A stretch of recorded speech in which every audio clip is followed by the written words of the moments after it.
Hadirin hadirat, semoga semuanya senantiasa dimuliakan dan mendapatkan ridha Allah Subhanahu wa taala.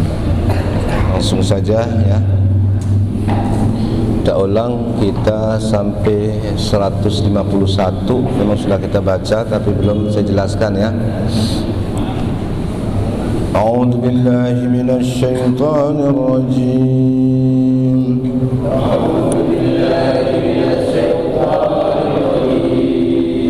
Bismillahirrahmanirrahim.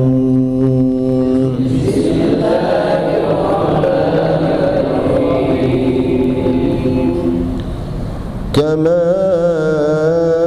arsalna fikum rasulan minkum yatlu alaikum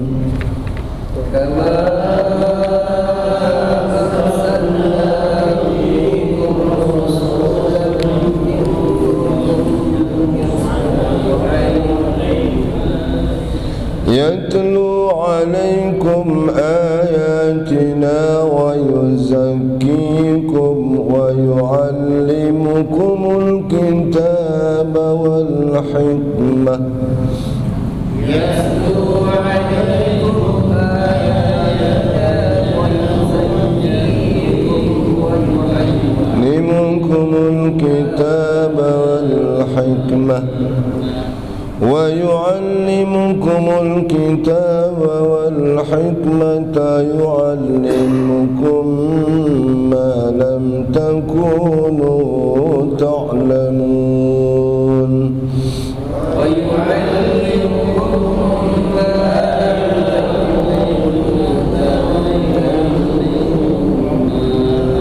تكونوا تعلمون فاذكروني أذكركم واشكروني ولا تكفرون فاذكروني أذكركم واشكروني ولا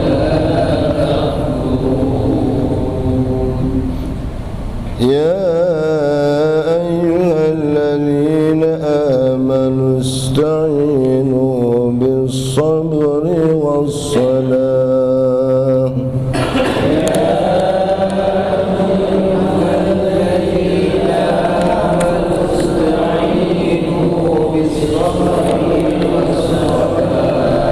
إن الله مع الصابرين.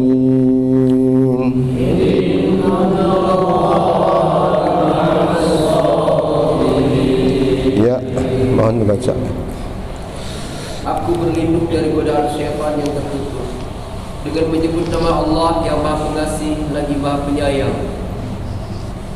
Al-Baqarah 151. Sebagaimana kami telah mengutus kepadamu seorang Rasul, yaitu Muhammad, dari kalangan kamu, yang membacakan ayat-ayat kami, mensucikan kamu, dan mengajarkan kepadamu kitab Al-Quran dan hikmah, yaitu sunnah, serta mengajarkan apa yang belum kamu ketahui.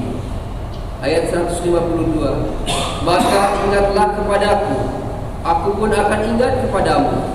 Bersyukurlah kepadaku dan janganlah kamu ingkar kepadaku. Wahai orang-orang yang beriman, mohonlah pertolongan kepada Allah dengan sabar dan salat. Sungguh Allah beserta orang-orang yang sabar. Terima kasih. Maha benar Allah dengan segala firman. Kama arsalna fikum rasulan minkum yatlu alaikum. Sebagaimana kami mengutus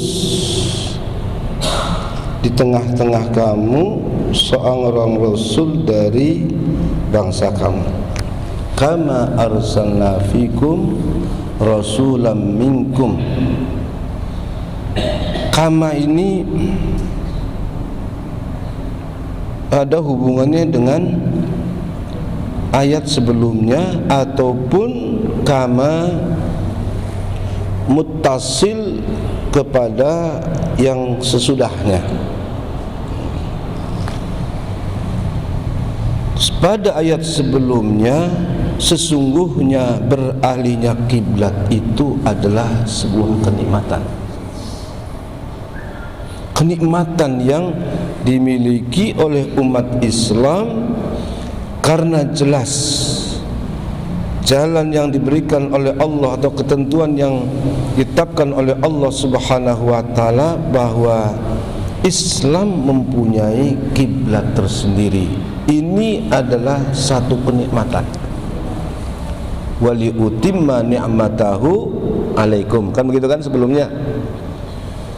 Sebagaimana pula kami mengutus di tengah-tengah kamu rasul dari jenis kamu, bahwa kalau berubahnya kiblat itu nikmat, maka kami utus rasul di tengah-tengah kamu itu juga adalah sebuah kenikmatan. Tidak ada satu nikmat yang paling besar kecuali karena Allah mengutus di tengah-tengah kita. Jadi inilah nikmat Allah. Sebab itu bahwa Rasulullah itu mempunyai banyak nama. Selain Nabiur Rahmah juga adalah Rasulun Ni'mah. Jadi hal yang harus disyukuri bahwa Allah telah mengutus di tengah-tengah kita seorang Rasul. Ini sebuah kenikmatan. Bayangkan seandainya kita tidak mendengar dari para Rasul, para Nabi, walaupun tidak langsung, kita kira-kira jadi apa ya? Kan begitu kan? Lihat dunia sekarang ini. Kalau umat Islam ini karena terus dari Rasul, kemudian ada sahabat-sahabat, kemudian tabi'in, orang-orang ulama yang melanjutkan, yang mengibarkan bendera La ilaha illallah. Tapi coba kita lihat banyak di mana pelosok dunia di mana mereka hidup seperti binatang. Betul kan? Seperti di hutan yang tidak ada hukum. Kenapa? Sajadi dakwah itu belum sampai di tengah-tengah mereka. Jadi hal yang harus kita sadari bahwa diutusnya Rasul yang kemudian menyampaikan kepada kita tentang ajaran, tentang pesan Allah, ini harus kita akui adalah kenikmatan yang luar biasa. Oleh sebab itu, ya kan, kita juga perlu mensyukuri. Maka nanti ujungnya uzkuruni azkurkum, karena gitu kan. Jadi diutusnya Allah ini yang pertama adalah nikmat, perlu disyukuri. Kemudian tugasnya apa Rasul ini? Yang pertama, yatlu alaikum ayatina. Dia akan membaca secara urutan dari A, B, C terus. Itu namanya tilawah. Dan terus berlanjut, enggak putus. Orang kalau tilawatul Quran atau yatlul Quran itu jangan cuma sepotong-sepotong. Habis baca Fatihah, Baqarah baru 10 ayat udah nggak ngaji lagi, udah nggak nyambung. Yang namanya yatlu Quran atau tilawatul Quran itu yatlu tilwa, itu apa? Mutawaliyat, terus menerus nyambung walaupun sedikit-sedikit. Itu begitu, ya kan? Lain dengan yaqra, membaca. Kalau membaca itu berarti sudah akal ini bermain, memahami isinya, memahami kandungannya. Tapi kalau yatlu, membaca itu memang bacanya terus menerus di samping tadabbur. Itu isyarat dari kalimat yatlu alaikum. Bacakan tanda-tanda kebesaranku. Ada ayat-ayat yaitu Al-Quran. Kadang juga Rasulullah sallallahu alaihi wasallam menceritakan tentang kebesaran Allah Subhanahu wa taala dalam hadisnya. Coba engkau lihat ke atas, memandang langit dengan segala yang ada, dibacakan. Nah, ini tugas yang pertama adalah tilawah. Yang penting di sini adalah yatlul ayat, membacakan tanda-tanda kebesaran. Ini yang paling pokok. Berarti Rasulullah sallallahu alaihi wasallam mengenalkan kepada kita akan kebesaran, keindahan dan keagungan Allah Subhanahu wa taala. Jadi kalau orang selalu bercerita, bicara tentang kebesaran Allah, berarti dia sudah sungguhnya melanjutkan tugas daripada utusan Allah Subhanahu wa taala. Ya. Bu, ngaji apa enggak nih? Ibu bersama kita kan? Bu, kalau motong apa itu, katakanlah ya sayur mayur, seperti katakanlah bawang, kelapa, coba sekali-kali ibu ceritakan kepada anaknya, lihat nih kelapa nak, kelapa ini itu ada airnya, ya kan? Coba air kelapa ini, airnya dulu atau ke kelapanya dulu atau batoknya dulu? Kalau batoknya dulu, kok tahu-tahu ada air di dalamnya, itu dari mana nak? Kan begitu kan? Sekali-kali itu ajak begitu maksudnya. Itu namanya yatlu ayatina. Coba itu bawang kulit yang tipis lalu banyak.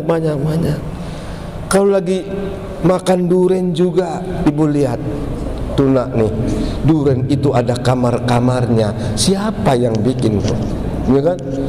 Baunya luar biasa, rasanya juga begitu nikmat, bijinya semua manfaat itu, buahnya, bijinya, termasuk juga kulitnya untuk siapa?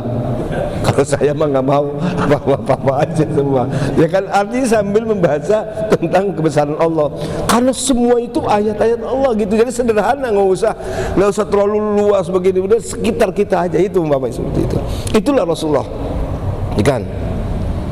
Itu namanya yatlu ayatina. Satu tugasnya. Yang kedua, wa yuzakkikum, dia selalu membersihkan. Zaki, yuzaki, zakat itu ada dua pengertiannya. Pertama membersihkan jiwa, yang kedua menumbuhkan jiwa.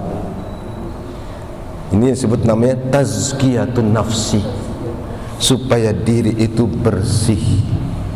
Pikiran ini punya, kalau pikiran punya pikiran yang bersih, hati juga bersih, kalau ngomong juga bersih. Ini yuzakkikum, namanya tazkiyatun nafsi. Dua ini ya. Yang ketiga, wa yu'allimukumul kitaba wal hikmah, mengajarkan kepadamu kitab itu Al-Quran, wal hikmata, dan hikmah yaitu sunnah ataupun hadis Nabi Muhammad sallallahu alaihi wasallam. Tapi bukan cuma sekedar mengajarkan katakanlah hadisnya, tapi hadis yang memang di dalamnya penuh hikmah. Berarti bukan cuma sekedar membaca, mengajarkan, memberi pemahaman yang benar terhadap kitab dan hikmah. Karena sekarang ini muncul kelompok-kelompok orang yang begitu semangat membela Quran, membela sunnah, tapi cuman semangat amalnya. Sementara ilmannya itu enggak dipraktekkan. Oleh sebab itu kadang-kadang lalu timbullah kontroversi, karena mereka ini kadang cuma semangat untuk mengamalkan, tapi tidak disertai, dibarengi dengan pemahaman yang benar. Nah ini yang disayangkan itu. Akhirnya Quran yang baik, sunnah Nabi yang bagus, karena memang tidak disertai dengan pemahaman yang benar, akhirnya menjadi sesuatu yang buruk. Ya kan, kok Islam begitu amat sih, kaku amat sih, kok Islam kayak dikit-dikit, ya dikit siksa dikit-dikit. Padahal Allah nggak begitu. Allah menciptakan manusia, termasuk menciptakan alam ini karena Allah ingin memperlihatkan keindahan kebesarannya. Oleh sebab itu sebetulnya kalau jadi orang Islam itu banyak senyum sebetulnya, ya kan? Selalu membangun, bangkitkan semangat orang untuk hidup. Kasihan udah orang susah, apalagi musim pandemi begini, ditakut-takutin hari kiamat, takut ahli kubur. Ya Allah, sudah duit lagi susah, nyari kerjaan susah, ditakut-takutin, mikir lemes aja itu kan, begitu kan. Ini yang berarti ada yang kurang pas, gitu kan, kurang pas, harus seimbang. Dan Rasulullah Rasulullah tugasnya adalah mubasyirah wa nadhirah, lebih banyak bisyarahnya, ya kan, supaya yang senang-senang. Qul bi fadlillah wa bidzalika falyafrahu, katakanlah dengan nikmat Allah hendaklah mereka supaya banyak bahagia, senang. Jadi kalau cerita agama tuh yang enak, yang senang, bikin orang semangat. Oh iya begini, begitu. Ini kalau kita memahami tadi, kitab itu bukan cuma sekedar semangat mengamalkan, tapi juga semangat memahami dengan benar. Maka Rasul sallallahu alaihi wasallam mengatakan, innama bu'istu mualliman, aku ini diutus di tengah-tengah kamu sebagai guru, sebagai muallim yang mengajarkan. Berarti ya kata Ma'ruf Ar-Rasafi dalam syairnya, kum lil muallimi waffihi tabjila kadal muallimu ayyakuna rasula. Berdirilah kamu, hormat, waffi tabjila, tunaikan penghormatanmu. Kenapa? Hampir saja seorang muallim, guru itu seperti Rasulullah sallallahu alaihi wasallam, hampir saja aman. Apakah muallim itu seperti saya? Tidak. Orang yang mengajarkan ilmu itu ya muallim, namanya juga yu'allim, muallim, mengajarkan ilmu. Suami ngajarin istrinya sholat, muallim. Ibu mengajarkan anak-anak baca, itu juga muallim. Jadi sesungguhnya itu kalau kita lakukan, kita sudah melanjutkan sebagai tugas daripada junjungan kita Nabi besar Muhammad sallallahu alaihi wasallam. Sampai Rasul mengatakan, la ayyah dia rajulan wahidan khairul laka min humrin na'am, bahwa kamu menyadarkan satu orang saja, diajarkan, menyadarkan. Yang tadi nggak mau ngaji jadi mau ngaji, yang tadi mau sholat lalu jadi satu saja, ibu nggak usah banyak-banyak. Itu lebih baik dengan dunia dengan segala isinya. Satu. Begitu mudahnya Islam itu, gampang. Oleh sebab itu bahwa semangat taklim yang sungguhnya itu adalah fungsi tugas daripada Rasulullah, walaupun cuma bagian-bagian kecil, kita sudah mengikuti daripada Rasulullah sallallahu alaihi wasallam. Di sini dengan wa yu'allimul kitaba wal hikmah wa yu'allimukum ma lam takunu ta'lamun. Juga Rasulullah itu mengajarkan sesuatu yang kamu belum tahu banyak. Nah, ini salah satu di antara misi Rasulullah sallallahu alaihi wasallam yang pokok tadi, tilawah, tazkiyah, ta'lim. 3 hal. Tilawah, membacakan, ya kan? Yang kedua tazkiyah, membersihkan jiwa, mengajak orang supaya jujur, mengajak orang supaya ikhlas, mengajak orang supaya mau melakukan hal yang bagus-bagus, itu namanya tazkiyah. Yang ketiga adalah ta'lim, ini yang paling banyak. Oleh sebab itu maka kehadiran Rasul sallallahu alaihi wasallam itu adalah nikmat yang besar. Kalau bukan karena adanya Rasulullah, barangkali kita nggak tahu jadi apa sekarang ini, kan begitu kan?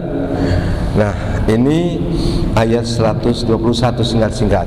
Oleh karena Rasul itu adalah nikmat Allah, nikmat yang Allah berikan kepada kita, akan menjadi konsekuensi adalah ulkuruni al-kurkum fal-kuruni al-kurkum washkuruli wala tamfurun.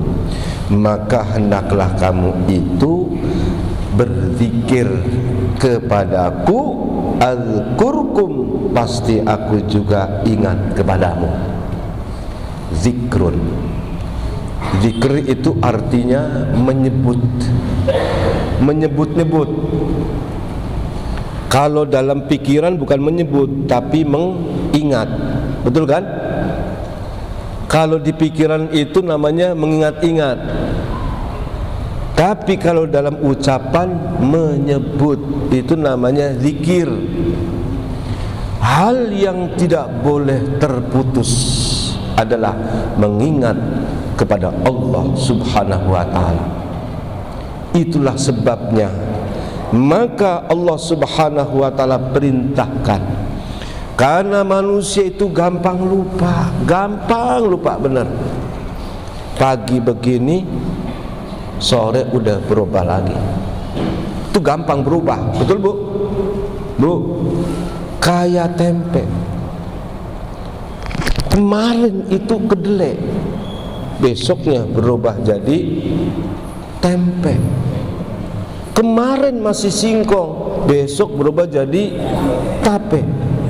Kemarin sate, besok jadi kan begitu kan? Jadi itu gampang, itu manusia gampang berubah. Oleh sebab manusia itu lebih gampang lupanya, maka Allah katakan aqimis sholata lidzikri, laksanakanlah salat terus menerus untuk mengingat kepada aku. Jadi katakanlah subuh kita ingat bangun tidur, salat subuh, jalan lagi mulai lupa tuh, ya kan?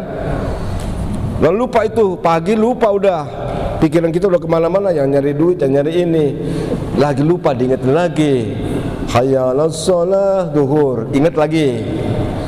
Asar diingatkan lagi, dari asar ingat lagi, maghrib, kemudian isya.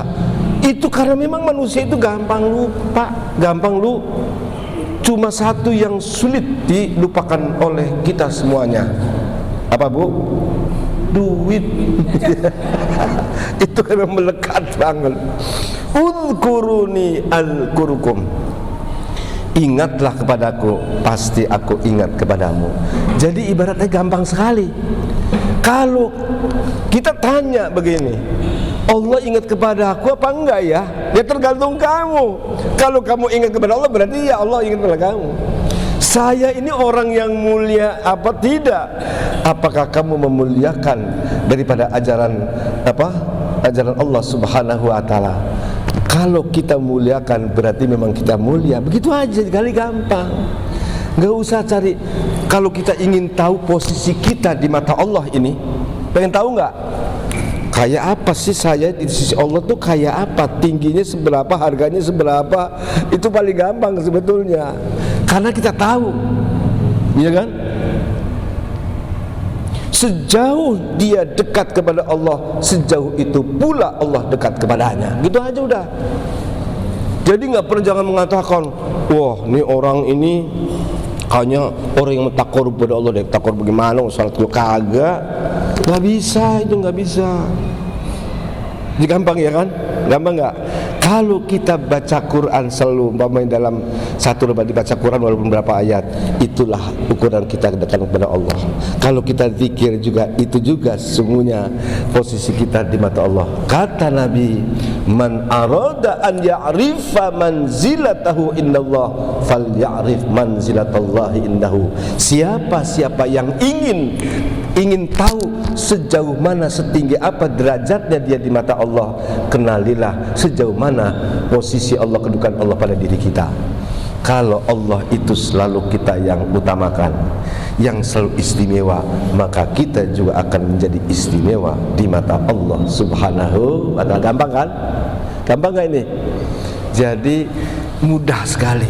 Fadhkuruni azkurkum washkuruli wala takfurun. Jadi Allah ini ibaratnya tergantung kita.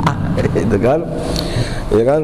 Siapa man atani masyan, siapa yang datang kepadaku dengan berjalan kaki, maka aku akan menyambutnya dengan berlari. Ya kan? Itu ibarat seperti itu. Kamu dekat, Tuhan dekat. Kamu jauh, Tuhan juga jauh. Ya itulah kita. Nah hadirin sekalian yang dimuliakan Allah, uzkuruni azkurkum. Berzikir kepada Allah itu ada dua macam. Pertama, zikrul lisan, dengan ucapan lisan. Ini pertama, ini paling pokok. Yang kedua adalah zikrul qalbi, zikir dengan hati. Kenapa? Karena Allah itu huwal zahir wal batin. Allah itu maha zahir, kelihatan, lahir. Oleh sebab itu kita menghadapinya pula hubungan dengan Allah bizahir, dengan lidah ya keras, wa zahir. Tapi karena Allah juga huwal batin, maka kita zikir dengan hati batin kita. Berarti huwal zahir wal batinu, perlu kita berzikir. Pertama bizikril bil lisan, karena ini zahir. Yang kedua karena Allah batin, bizikril bizikril qalbi. Paham ini? Paham enggak? Jadi sesuai dengan itu posisi Allah, wal zahir wal batinu. Yang zahir itu yang dalam perilaku kita. Kalau Allah itu batin, kita juga perlakukan Allah atau berlaku muamalah dengan Allah itu dengan batin kita. Gampang itu. Nah, memang Rasul sallallahu alaihi wasallam mengajarkan sesuatu kita dengan sesuatu yang paling mudah dulu, paling gampang. Satu ketika Rasulullah berpesan, jadidu imanakum, perbaharuilah olehmu imanmu, perbaharui, di fresh. Kenapa iman itu harus diperbaharui? Karena bisa jadi iman itu mengalami kerusakan-kerusakan, bikin fresh lagi. Betul? Al-imanu yazidu wa yanqus. Iman itu kadang naik, kadang turun. Tahu kalau iman kita lagi naik, rajin Bu, rajin ngaji, tengah malam bangun, ya kan? Bukan cuma untuk kencing doang, tapi untuk tahajud. Berarti iman itu lagi naik itu, ya kan? Kalau kita turun, pura-pura mau ngaji, ngambek melulu, lihat suami kesel melulu, itu namanya imannya lagi turun, ya kan? Jadi artinya begini, bahwa iman itu ya berubah begitu. Bahkan ada iman yang stroke. Iman stroke. Tahu stroke enggak? Orang kalau sudah kena stroke ini sudah nggak punya rasa ini. Betul nggak? Stroke udah badannya, tangannya udah kayak ngebleh nggak keruanan. Dicubit itu nggak berasa. Betul? Itu namanya orang stroke badannya. Ada yang imannya stroke, udah nggak punya rasa lagi, nggak pernah zikir kepada Allah, nggak pernah ngapa-ngapain, udah didengar nama Allah, Allahu Akbar, Allahu Akbar, sekak. Stroke itu imannya, tahu nggak? Hati-hati kan begitu kan? Jadi karena iman tuh begitu, kata Nabi, jadidu imanakum, perbaharulah imanmu. Lalu sahabat bertanya, kaifa nujaddidul imana ya Rasulullah? Bagaimana sih memperbaharui iman itu, gimana? Kata Nabi, akfiru min qauli la ilaha illallah. Perbanyak ucapan la ilaha illallah. Ucapan dulu diperbanyak, terus. Mudah itu. Jangan cuma kalau udah mati baru baca tahlil. Ini kadang-kadang kita ini kalau nggak ada orang mati ngomong aja tahlil, ya kan? Itu masih syukur, alhamdulillah. Ya kadang-kadang nggak tahlil, kapan baca la ilaha illallahnya itu, ya kan? Betul nggak? Ada orang meninggal tahlil malam pertama, kedua, tiga, alhamdulillah, sebelahnya meninggal lagi, nyambung terus. Bagus kalau begitu, ya kan? Tapi jangan cuma tadi kalau tahlil, pokoknya kalau sendirian di rumah tuh banyak baca la ilaha illallah. Tahlil itu artinya baca la ilaha illallah, ya kan? Jadi ya di rumah, la ilaha illallah, la ilaha illallah. Enggak apa-apa sambil jalan ke pasar juga begitu, geleng-geleng, la ilaha illallah, la ilaha illallah. Enggak apa-apa, enggak apa-apa. Nanti ada orang mengatakan dua orang gila itu. Memang begitu, ya kan? Nah, hadirin yang dimuliakan Allah Subhanahu wa taala, kenapa harus dengan ucapan dulu? Ini yang paling pokok. Biasanya itu kalau sudah dari mulut itu lama-lama merembes kemana? Ke dalam hati. Karena mulut, mata, kuping ini bikin yang menjadi apa? Saluran tuh. Jadi isinya hati itu nyalurin dari mana? Dari mata, dari kuping, dari mulut, hati. Karena sering itu lama-lama turun. Orang juga mengatakan, dari mana datangnya cinta? Coba, ayo, dari mana datangnya lintah? Dari sawah turun ke kali. Dari mana datangnya cinta? Dari mata turun. Itu kan yang punya mata. Yang punya mata. Apakah orang yang nggak punya mata nggak boleh jatuh cinta? Jadi kalau gitu dari mana Pak Ustadz, orang buta itu kok sampai jatuh cinta dari mana? Ya punya telinga dia. Betul nggak? Ada satu syair Ibnul Burd. Ini penyair pada masa Abbasiyah. Dia orang buta dia, tapi dia syairnya bagus. Kalau sudah bicara tentang gadis, wah luar biasa. Dia bilang begini, udhni li ba'dil hayy ashiqatun wal udhnu ta'shaku qabla al-'aini ahyana. Udhni li ba'dil hayy ashiqatun. Telingaku ini kalau mendengar nama kampung itu gemeter. Kampung mana nih? Kampung mana nih? Katakanlah di sini mana ini? Di sini mana ini? Bendungan Melayu. Begitu dengar bendungan Melayu, kaget gemeter, ada apa? Rupanya di kampung itu ada orang yang disenengin. Kan begitu kan? Disenengin. Biasa kan begitu. Betul enggak? Disebut nama orang itu gemeter begitu. Kenapa? Ada hubungan batin. Kadang telingaku itu mendengar satu nama kampung begitu merasa indahnya. Bukan kampungnya yang indah, tapi ada si indah di situ. Betul? Wal udhnu ta'shaku qabla al-'aini ahyana. Ternyata kadang itu telinga itu sudah merasa asik sebelum mata memandang. Mata aja belum lihat, tapi telinga sudah duluan mendengar. Dia sudah begitu asiknya, begitu indahnya. Jadi ini dari telinga turun ke hati. Dari mulut juga turun ke hati sama. Oleh karena itu perbanyaklah aktsiru min qauli la ilaha illallah. Kalau terus menerus sebut-sebut lama-lama masuk dalam hati, nyambut seret itu gitu loh. Kan sederhana kan? Nah ini maka jadidu imanakum, kaifa nujadil iman ya Rasulullah? Aktsiru min qauli la ilaha illallah. Karena kalau sudah sering, lama-lama itu jadi indah. Betul Bu? Dulu ibu itu kok sampai nikah dengan suami sekarang itu jatuh cinta itu kayaknya sebabnya apa? Padahal dulu begitu ketemu suaminya, belum jadi suami, masih baru ketemu. Begitu datang ke rumah, ih najis sama dia. Betul gak?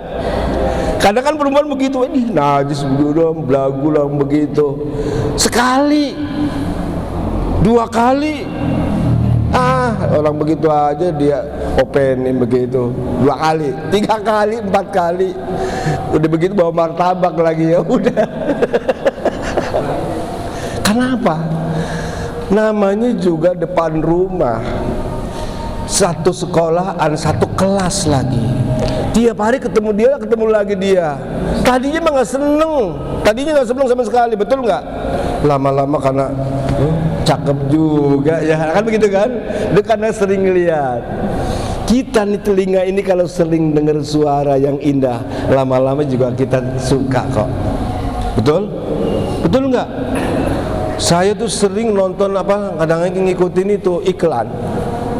Iklan itu tahu tuh makanan itu udah nggak enak itu. Menurut saya itu nggak enak. Iklannya terus menerus tuh, pagi, siang, malam dia lagi. Lama-lama juga kadang pikir-pikir, emang kayak apa sih itu rasanya itu kan begitu kan. Jadi itulah membiasakan. Jadi dari mulut itu insya Allah, uzkuruni azkurkum. Kamu ingat kepadaku dengan ucapan, pasti aku akan ingat kepadamu. Waskuruli, dan bersyukurlah kepadaku, jangan sekali-kali wala takfurun, kamu ingkar itu, ya kan? Jadi inilah ini sekalian yang Allah Subhanahu wa taala. Insyaallah kita lanjutkan pada ayat yang berapa itu? 153. Wasta'inu bisabri wassalah. Insyaallah mudah-mudahan kita masih diberikan panjang umur dan keadaan sehat wal afiat. Allahul muwaffiq ila aqwamit thariq. Assalamualaikum warahmatullahi wabarakatuh.